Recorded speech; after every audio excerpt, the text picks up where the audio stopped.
नमस्कार। अब तो हद हो गई है। आप भी ये सोच रहे होंगे कि वीडियो की शुरुआत भला आज इन शब्दों से क्यों, लेकिन वाकई अब हद हो गई है। पहले सड़क पे, उसके बाद बस स्टैंड पे, फिर रेलवे स्टेशन पे, फिर एयरपोर्ट के अंदर और अब शॉपिंग मॉल के अंदर। मतलब क्या है ये? मस्जिद होते हुए भी सड़कों पर अतिक्रमण कर नमाज क्यों पढ़ा जा रहा है? दरअसल हर शुक्रवार के दिन, जुम्मे के दिन आपको, आप जहाँ भी रहते हैं, आपके आसपास पार्क होंगे, बाजार हैं, सरकारी दफ्तर हैं, तमाम ऐसे सार्वजनिक स्थल हैं जहाँ पे घंटों तक सड़कों को ब्लॉक करके खुले में नमाज पढ़ने की प्रवृत्ति दिनों दिन और बढ़ती जा रही है।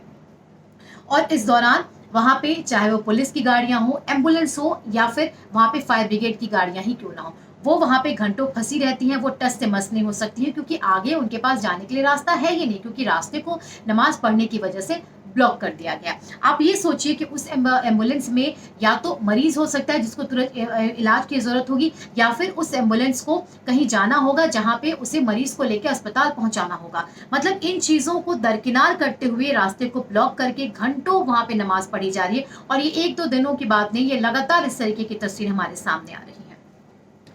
ये जो तस्वीरें हैं, जिस तरीके से जुम्मे के दिन की आपको भीड़ों की, हजारों की तादाद में लोग दिखते होंगे, इन तस्वीरों को देखकर एक बात आप ये समझ सकते हैं कि इसके जरिए धर्म का काम कम और अपनी ताकत का प्रदर्शन ज्यादा लगता है कि वहां पे ये दिखाने की कोशिश की जा रही है कि हम संख्या बल में कितने हैं, हमारी तादाद कितनी है।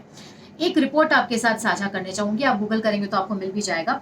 इंडोनेशिया में तकरीबन 8 लाख मस्जिदों की बात सामने आई है और उसके बाद दूसरे नंबर पे भारत का नंबर आता है, जहां पे मस्जिदों की संख्या 3 लाख बताई गई है। वहीं कुछ और एक दो और अभी हाल के आप रिपोर्ट को पढ़ेंगे तो आपको पता चलेगा, गूगल करेंगे तो आपको मिल भी जाएगा। उसमें ये बताया गया है कि दुनिया में सबसे ज्यादा जो मस्जिदें हैं वो इंडोनेशिया में नहीं है, बल्कि हमारे अपने भारत में है। अब आप ये सोचिए, यहाँ पे वाकई ये हैरान करने वाली बात है कि लाखों की तादाद में हमारे भारत में मस्जिद हैं। आखिर उन मस्जिदों को छोड़कर खुले में नमाज क्यों पढ़ा जा रहा है? जिस जगह को आपके लिए बनाया गया है, वहां से निकलकर आप दूसरों को परेशान कर कर क्यों नमाज पढ़ रहे हैं? इससे आपको क्या मिल रहा है? इसके पीछे आपकी सोच क्या है? ये कई सवालों को जन्म देता है। एक और बात आपको यकीन नहीं होगा, आप 27 ऐसे देश हैं दुनिया में जिनका जो राष्ट्र धर्म है वो इस्लाम है। वहां पे भी इतनी तादाद में खुले में नमाज नहीं पढ़ा जाता होगा जितना हमारे यहाँ भारत में पढ़े जाने की खबर है। आप देखिए, आप जहाँ भी रहते हैं ना, आप जिस भी राज्य में रहते हैं, आप जिस भी शहर में रहते हैं, आप सिर्फ आंख उठा करके देखें, हर शुक्रवार के दिन एक बड़ी सी भीड़ आपको दिखाई देगी जो सड़कों पे बैठ गई है, जो जिनकी वजह से जो पीछे जो लोग हैं जिनको आगे जाना है, अपनी जो रोजमर्रा के काम के लिए निकलते हैं, उनको इस परेशानी से दो चार होना ही पड़ रहा है। एक और वीडियो, कर्नाटका हाईकोर्ट का एक वीडियो सोशल मीडिया पे वायरल हुआ था, जिसको, ये बहुत पुराना भी नहीं है, ये 2 महीने पहले का ये वीडियो है। आप ये सोचिए कि जहाँ पे जज बैठकर फैसले सुनाते हैं, कानूनी फैसले सुनाते हैं, जहाँ पे वो सुनवाई करते हैं तमाम केसों की, वहां पे 2 महिलाएं ठीक वहीं पे बैठ के वो नमाज पढ़ रही थी। अब आप इसी से अंदाजा लगा सकते हैं कि क्या कोई जगह बच पाई है इन लोगों से। वहीं हाल में लखनऊ में लुलु मॉल की बात कर ले, जिसका हाल ही में उत्तर प्रदेश के मुख्यमंत्री योगी आदित्यनाथ जी ने उद्घाटन किया है। ये उद्घाटन में 1 महीने भी नहीं हुए, 10 दिन भी नहीं हुए थे। ठीक उसके बाद कुछ लोगों के अंदर में नमाज पढ़ने के वीडियो वायरल हुए, जिसके बाद तमाम जो हिंदुवादी संगठन है वो नाराज हुए। उनका ये कहना था कि उन्होंने इस चीज की मांग कर दी कि अगर मॉल के अंदर खुल में नमाज पढ़ी गई तो हमें भी हनुमान चालीसा का पाठ करेंगे, हम भी मॉल के बाहर, और गायत्री मंत्र का पाठ करेंगे।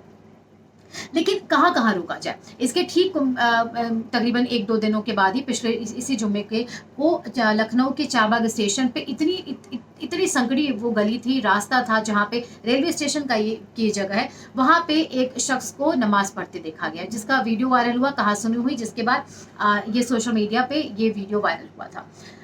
और ये सब तब हो रहा है, ये उस उत्तर प्रदेश की तस्वीर है जहाँ पे सार्वजनिक जगहों पर किसी भी तरीके की धार्मिक प्रार्थना के लिए अनुमति नहीं है, तब यहाँ पे ये हो रहा है।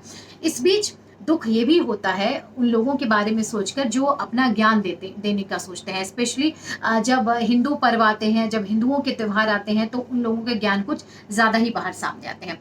ये लोग इतनी घटिया बातें करते हैं कि सड़कों पर पटाखे ना जलाने को लेकर इनकी तरफ से बड़ी बड़े ज्ञान दिए जाते हैं, बड़ी बड़ी बातें कही जाती हैं। लेकिन इसी सड़क पे जब घंटों रास्तों को ब्लॉक करके, और ये एक नहीं दो नहीं कितने दिनों से ये चली आ रही है, और ये कब खत्म होगा भगवान ही जाने, सड़कों को ब्लॉक करके, इमरजेंसी सेवाओं को बाधित करके यहाँ पे नमाज पढ़ी जाती है। ऐसे में इनके मुंह सिल जाते हैं, एक शब्द इनके मुंह से नहीं निकल सकता है। अब आप सोचिए, आप समझ ही गए होंगे कि हम किसकी बात कर रहे हैं। फिलहाल नमस्कार।